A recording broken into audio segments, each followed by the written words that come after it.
c'est Jesse, bienvenue dans une vidéo réaction au trailer de la saison 2 de The Last of Us. Clairement, ma plus grosse attente de l'année 2025, la série que j'attends le plus. Voilà, pour moi, je pense que ce sera la meilleure série de cette année 2025. J'ai super hâte.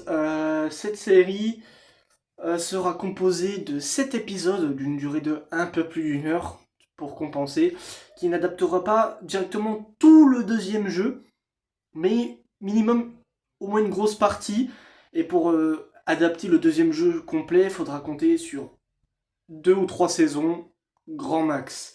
Car la série pourrait s'arrêter à partir de sa saison 4 ou 5 qui a été annoncée par le showrunner Craig Mazin.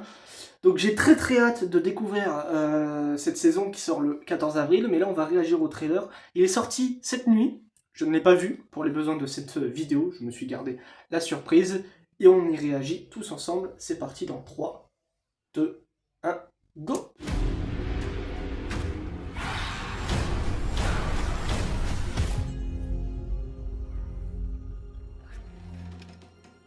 Ok, ça c'est comme dans le début du jeu, dans le supermarché. La montre cassée. Ok, un cimetière de lucioles. Intéressant, ça c'est intéressant ça. Ça va? Ah, le flashback. Ouais. Comme dans le jeu. Je spoilerai pas le jeu, ce qui se passe. Nous, on habite ici. Ça, c'est quoi? Le mur. D'ailleurs, le neveu n'est pas dans le jeu. Ouais, à l'intérieur. C'est un rajout. Et c'est bien, c'est bien. Des gens. La scène de danse, ok. Et à l'extérieur? Les Scars, les Séraphites. Ok, les Wolves. Abby. Ah, c'est... Oh! C'est pas mal ça. Des monstres. Ah, il y aura plus d'infectés. Ah, c'est bien ça. Tommy. Oh, la musique. Oh là là.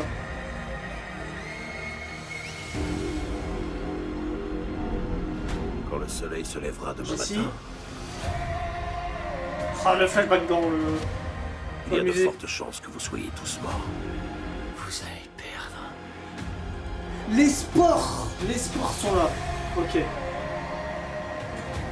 On a Eugène. Tu ne sais pas ce qu'il a fait. Nora.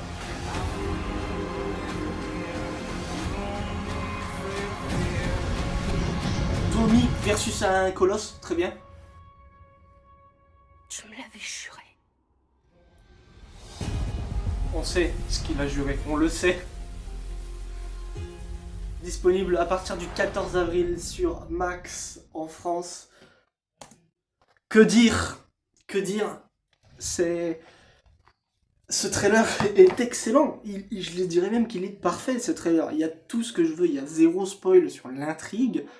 C'est quelques images qui donnent envie par-ci par-là, avec des dialogues qui sont vraiment importants, qui te mettent la puce à l'oreille, avec des événements inédits, des personnages inédits. Donc ouais, ça a l'air vraiment excellent, même bien meilleur que la première saison.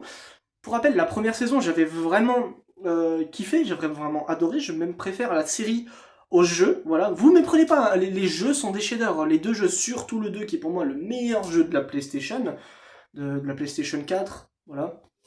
C'est des chefs-d'œuvre, hein, les jeux, vous méprenez pas, mais je trouve la série bien meilleure parce que la série rajoute du lore. Elle explore beaucoup plus en profondeur ses personnages. En même temps, c'est une série télé, donc on peut se permettre d'explorer un peu plus, alors qu'un jeu vidéo, on a à peine quoi 10 ou 12 heures en ce qui concerne un jeu à histoire. Donc là, c'est cool, sachant qu'on a des personnages qui sont mentionnés dans les jeux, mais qu'on n'a jamais vus. Par exemple, le personnage de Eugène, qui là sera dans la série. Pour ceux qui ont joué au jeu, Eugène était un collègue de Tommy en ce qui concerne les Lucioles, tout ça. Et là, il sera dans la série, il est joué par Joe Pantoliano, qui joue dans Bad Boys, voilà, qui jouait le Capitaine Howard dans Bad Boys, pour ceux qui connaissent. Donc ouais, franchement, ça a l'air vraiment excellent. Pareil, l'actrice qui joue Abby, Kathleen Dever, elle a l'air vraiment convaincante dans le rôle. Et ce qui est génial, c'est que ce qui est intéressant, c'est que les créateurs de la série ne voulaient pas qu'elle soit musclée, ils voulaient qu'elle soit moins violente, et ça peut donner quelque chose de très intéressant, car pour rappel, la série est une adaptation, mais n'adaptera pas ne sera pas fidèle à 100% au jeu. Hein. Faut bien se mettre ça dans le crâne, parce qu'une adaptation ne doit pas être fidèle à 100%. Ça doit proposer des choses inédites, et c'est pour ça que je préfère la série, parce que je n'ai pas tout vu. Et oui, la série, surtout la saison 1, rajoute des choses qu'on n'a pas vues dans le jeu, comme enlève certaines choses. Et oui, c'est une adaptation, on ne peut pas tout faire. Il y a des choses qui ne sont pas possibles. Là, ce qui est bien dans cette deuxième saison, c'est qu'on aura enfin les sports, voilà, le petit gaz qui infecte aussi les gens. Donc là, ce sera vraiment cool. Il y a moyen de donner des scènes vraiment flippantes, des scènes de tension. Pareil, les scènes avec Dina ont l'air très très touchantes. Pareil, le flashback dans le musée, mais j'ai tellement hâte, je vais tellement pleurer pour ceux qui ont joué au jeu, on va tellement chialer. Donc ouais, cette saison va être très très très très très triste. Voilà, ne vous attachez à personne, c'est le conseil d'un joueur. À vous, à ceux qui n'ont pas joué au jeu, je vous conseille de ne vous attacher à personne. Voilà, tous les personnages à partir de cette saison ne seront pas en sécurité. Ça va être vraiment la saison tire à l'arme, parce qu'à partir du deuxième jeu, on change de genre, on change de bord.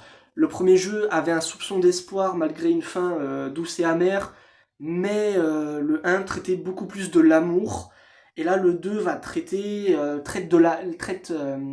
pour sujet la haine au plus profond de sa forme, que ce soit forme la moins violente, à la plus pure qu'on laisse ressortir de nous, ce qui est vraiment intéressant quand on y joue, parce que voilà, le joueur est amené à faire des choix dans le jeu qui sont horribles, sa mère, il y a même des scènes où il y a des enfants qui se font tuer, enfin bref, c'est horrible à jouer, le deuxième jeu, mais l'histoire en vaut la peine, c'est vraiment excellent, pareil. Donc là, cette saison 2 ne sera pas fidèle à 100%, je m'y attends, je me prépare, et ça me dérange pas. C'est le but d'une adaptation, je le rappelle, parce que beaucoup crient parce que ce n'est pas fidèle, mais justement, c'est ça le but d'une adaptation. Il faut pas qu'une adaptation soit fidèle à 100%, elle doit proposer quelque chose d'inédit. Voilà.